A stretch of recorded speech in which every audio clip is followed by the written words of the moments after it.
We use technology every day to connect, learn, shop, work, and play. As we move towards 5G, this usage is only going to grow.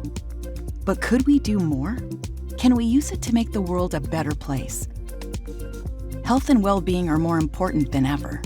We need solutions that combine technology with medical expertise to revolutionize healthcare. Hi everyone, I'm Jeru Pramesh, representing Mindspire, and Mindspire is the winner of the World-Class Healthcare category of the Together Apart Hackathon organized by Ericsson. The goal of Mindspire is to help individuals suffering from mental health disorders such as depression and anxiety. We do this by a combination of artificial intelligence technologies in conjunction with cognitive behavioral therapy to give patients the right intervention at the right time. And the inputs that we'd use to make this vision possible on an active scale would be your speech and your text inputs, and on a passive scale would be your physiological signals such as heart rate and galvanic skin response. The absolute best thing about the entire hackathon was the mentoring. There were mentors from all across the board, and we were able to clarify the non-technical aspects of our solution. And this was to deal with the ethics of developing solutions for a sensitive topic such as mental health, and also the logistical challenges and the legalities of dealing with such a solution at scale would be. Start. Even if you don't know anything, start and learn along the way. That's the only advice that I can give you, and that's the only one you should need. My name is Mohammed Yaqub. I'm a faculty member at Mohammed bin Zayed University of Artificial Intelligence. My name is Sid Anwar. I'm a physician in Sheikh Shakhbout Medical City. And my name is Emre Şimşekler. I'm an assistant professor at Khalifa University. My name is Himanshu Upadhyay. I'm a machine learning engineer, and we are Team Renaissance. To train someone like me, it takes 20 years. But to train a machine learning algorithm to do things I do will take far less time. We need to redesign the way healthcare is delivered for looking after renal patients.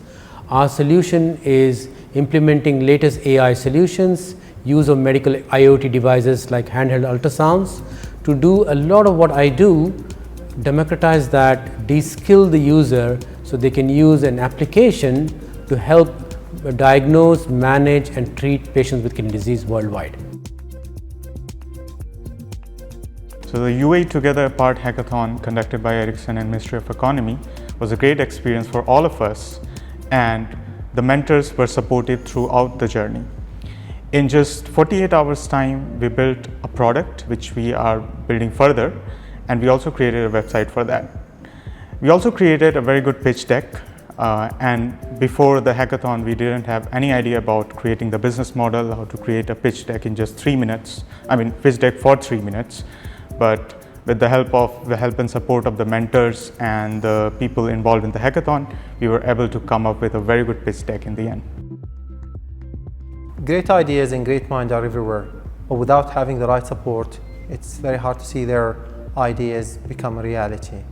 Therefore, I see it's important to have the right support for these people, and the private sector plays a big role in this. We've seen so many cases where the private sector played a big role in making these little ideas become big ideas and become massive companies in the future. So therefore, I believe that private sector has a massive role in building the right ecosystem for these people, providing the right support when it comes to networking and other type of support to ensure that these people build on their ideas in the right way. During my work at the University of Oxford as a fellow, part of my research was licensed to a startup company in Oxfordshire, and that was followed by creating an AI solution to a major healthcare problem, which then got licensed to a large healthcare company. Without the support of the University of Oxford as well as the private sector, my solution would have not seen the light.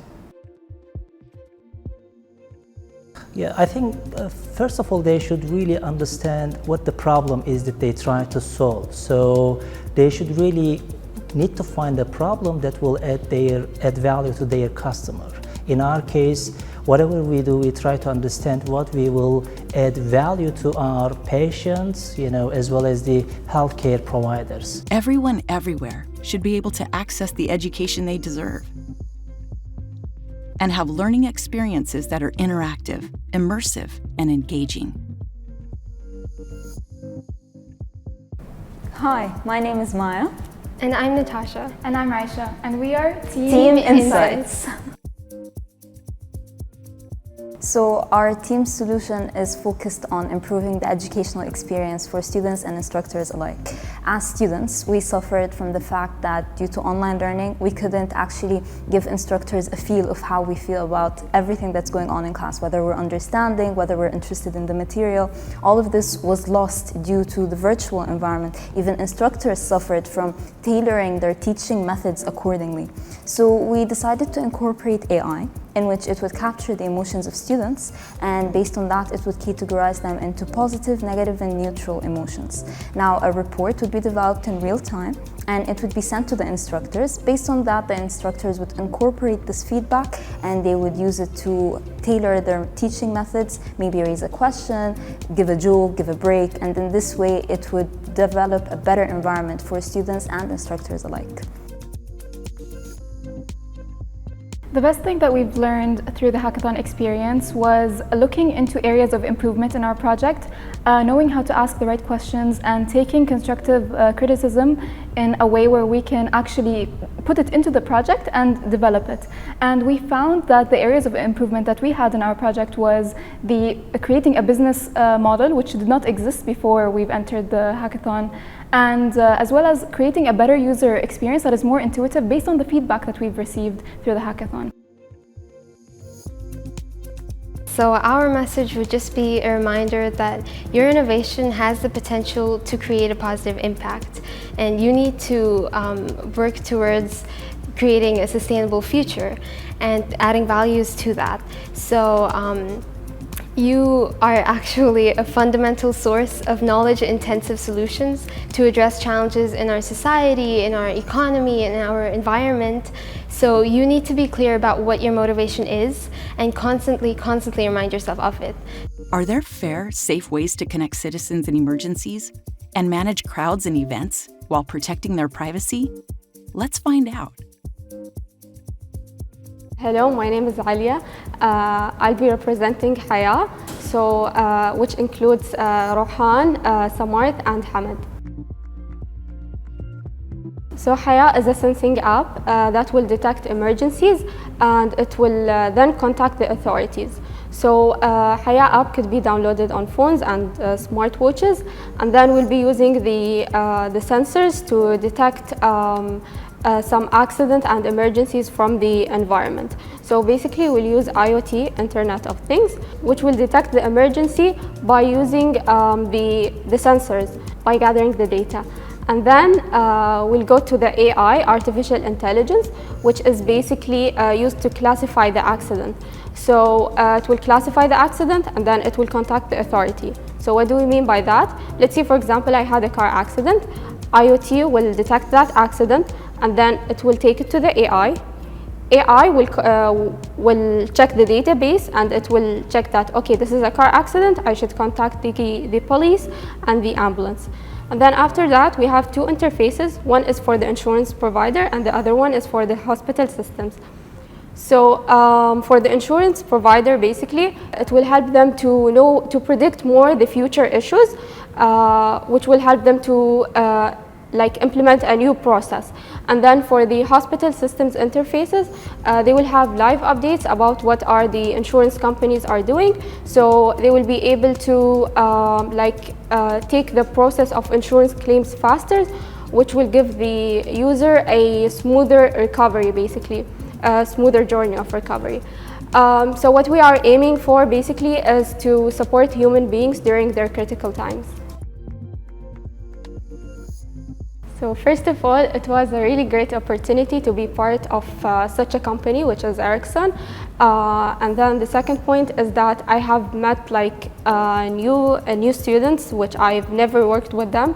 So they had different backgrounds, so I learned lots of things from them.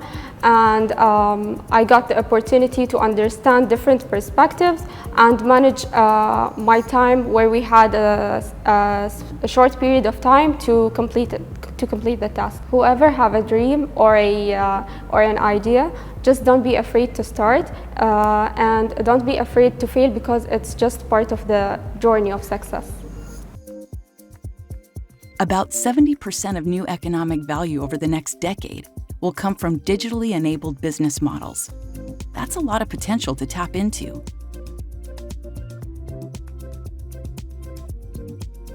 Hi, myself Muhammad. Myself Jacob, and we are Organic Chain. So let's say a person, he goes to a store to buy a fruit or vegetable, but he is unaware of the crop source, or whether they are really organic or not, or how quality based rather, or how safe are they. And during any food poisoning cases, the government entities find difficulty in tracking back these crop source or the farm data.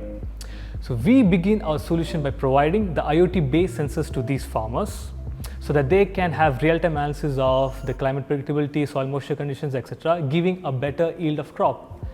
And at the time of harvest, they can easily register these crop onto our platform, where we generate barcode. This barcode uniquely identifies that particular crop. So as this crop travels from the farmer to the processors, factories, to the retailers, at each stage transactions are registered into our portal with the help of barcodes. And at the end, the customer, he can freely use our mobile application. He can go to these retailers, he can scan the barcodes of these crops or vegetables, and he can have full access about that crop, whether they are really organic or not, what is the crop source, harvested date, etc. We had an amazing experience, and also we had access to various workshops and technology sessions. And yes, we got access to the IoT session. So since we are incorporating IoT based sensors in our solution, so the mentors really gave us good insights regarding the IoT based sensors, and also with the business modeling. So with this hackathon, we came to know how to create how to recognize the stakeholders, value propositions, and much more. So if you are an entrepreneur or innovative and you have got an idea, so let's say you don't even have a team or you don't even have a prototype, but still being in Middle East, especially in Dubai, where you are in the land of opportunities, you have full access to these resources. There are many online hackathons are being organized every week. So apply for them, find a good team among them, and then you can easily pitch your idea to these judges or mentors. It's possible to care for the earth, even when creating strong infrastructure and supply chains, while keeping everyone connected. Hello, my name is Noura Kamisa, and I'm from the team Sound of Electricity. Our solution, Sound of Electricity, is a very simple solution. We came up with it when we noticed that the world's environmental status is declining exponentially over the years.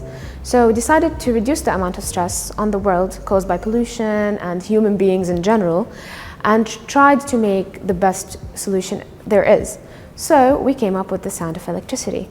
Sound of Electricity basically is to turn the sounds that the earth makes and turn it into electricity, and that happens through this mechanism that we created. There's a speaker that takes in the sounds and then it turns it into electricity. But how does it do that? The capacitor takes in the sounds, turns it into energy, and then the energy that is created by the sounds, it's transformed into a DC energy. This DC energy is made into energy that can be used and utilized by human beings anywhere.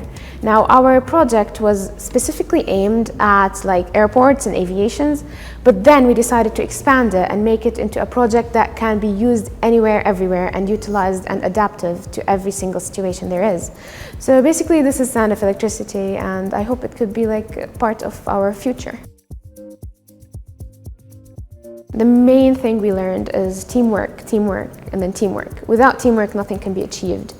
You should avoid to get into clashes, but sometimes some clashes could help create a better idea, as long as you know how to resolve it. Also, Ericsson has been like a guardian to us. It took our hand and walked us through the process of developing our program. Not many opportunities such as this have presented itself to us for the past year. We've been having this project for a year or so, and not one single entity reached out to us to help us develop this project into something that is touchable or in the reality. But Ericsson was this helping hand that held us and walked us through the process. And I'm really thankful to this actually, because Without this, our project would have died with the idea of it. So you might as well go through the end with it, like go the extra mile, go the 100 miles, it's fine.